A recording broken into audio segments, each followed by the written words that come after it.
भारतीय इतिहास में कई ऐसे युद्ध हुए जिन्होंने राजनैतिक और सांस्कृतिक परिदृश्य को हमेशा के लिए बदल दिया। इन्हीं में से एक है खानवा का युद्ध, जो 17 मार्च 1527 को मुगल बादशाह बाबर और मेवाड़ के शक्तिशाली राजा राणा सांगा के बीच लड़ा गया। यह युद्ध केवल दो सेनाओं की भिड़ंत नहीं था, बल्कि यह भारत में मुगल शासन की नींव और राजपूत शक्ति की चुनौती के बीच निर्णायक टकराव था। बाबर का भारत आगमन और बढ़ता विरोध 1526 में पानीपत का पहला युद्ध हुआ, जिसमें बाबर ने इब्राहिम लोदी को हराकर दिल्ली की गद्दी पर कब्जा कर लिया। हालांकि यह विजय बड़ी थी, लेकिन भारत पर मुगलों का अधिकार अभी पूरी तरह से स्थापित नहीं हुआ था। उत्तर भारत के कई राजा बाबर को एक विदेशी आक्रमणकारी मानते थे। इनमें सबसे प्रमुख थे राणा सांगा, जो उस समय राजपूत संघ के सबसे शक्तिशाली नेता थे।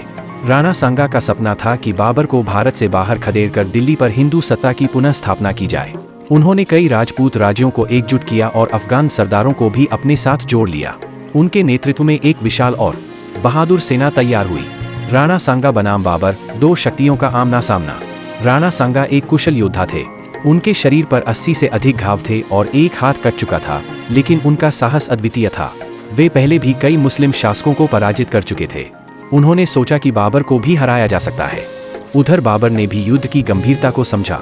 उसे पता था कि राणा सांगा से युद्ध आसान नहीं होगा।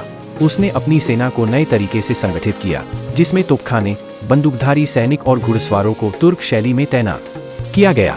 स्थान: खानवा, वर्तमान राजस्थान के भरतपुर जिले के पास। तारीख: 17 मार्च 1527। राणा सांगा की सेना अनुमानित 80,000 से अधिक सैनिक, राजपूत, अफगान, गोंड और अन्य सहयोगी सरदार, घुड़सवार योद्धा, तलवारबाज और भालेधारी सैनिक। बाबर की सेना अनुमानित 30,000 से 40,000 सैनिक, तुर्की तोपखाने, बंदूकधारी सैनिक, घुड़सवार और घातक रणनीति। बाबर की सेना संख्या में कम थी, लेकिन तकनीक और योजना में श्रेष्ठ। युद्ध की शुरुआत भयंकर थी।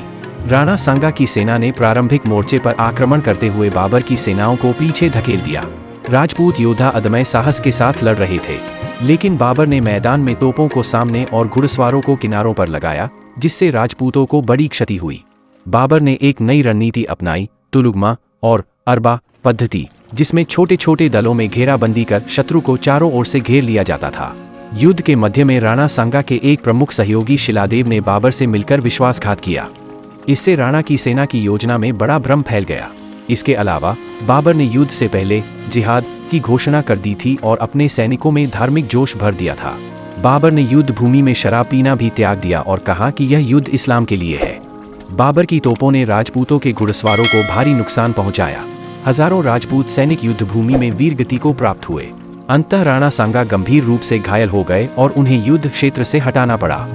जब राणा सांगा घायल होकर युद्ध से बाहर हो गए, तब राजपूत सेना का मनोबल टूट गया। बाबर की सेना ने भारी नुकसान पहुंचाते हुए युद्ध जीत लिया। राणा सांगा की हार के साथ ही राजपूतों की सामूहिक शक्ति को बहुत बड़ा झटका लगा। बाबर ने अपनी विजय के बाद स्वयं को भारत का सम्राट घोषित कर दिया।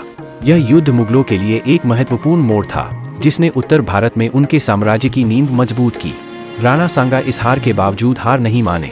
वे एक बार फिर बाबर के विरुद्ध संघर्ष की योजना बना रहे थे, लेकिन 1528 में एक षड्यंत्र के तहत जहर देकर उनकी मृत्यु कर दी गई। बाबर ने आगरा और दिल्ली को केंद्र बनाकर प्रशासनिक सुधार किए। इसके बाद भारत में मुगल साम्राज्य की नींव मजबूत होती गई और उसके वंशजों ने भारत पर अगले 300 वर्षों तक शासन किया। खानवा का युद्ध केवल एक युद्ध नहीं था, यह भारत के भविष्य को बदलने वाला संघर्ष था। राणा सांगा का उद्देश्य विदेशी मुगलों को भारत से खदेड़कर स्वतंत्र भारत बनाना था, लेकिन तकनीकी श्रेष्ठता, रणनीति, विश्वासघात और धार्मिक राजनीति के चलते वह सफल नहीं हो सके। बाबर की जीत ने यह साबित किया कि भविष्य की लड़ाइयाँ केवल तलवार और बहादुरी से नहीं, बल्कि रणनीति, तकनीक और एकता से जीती जाती हैं। राणा सांगा आज भी भारत के इतिहास में वीरता और देशभक्ति का प्रतीक माने जाते हैं। और हमारी जानकारी और हमारा वीडियो आपको अच्छा लगा हो तो चैनल को सब्सक्राइब जरूर करना और कमेंट में जय मेवाड़ जरूर लिखना। फिर मिलते हैं अगले वीडियो में।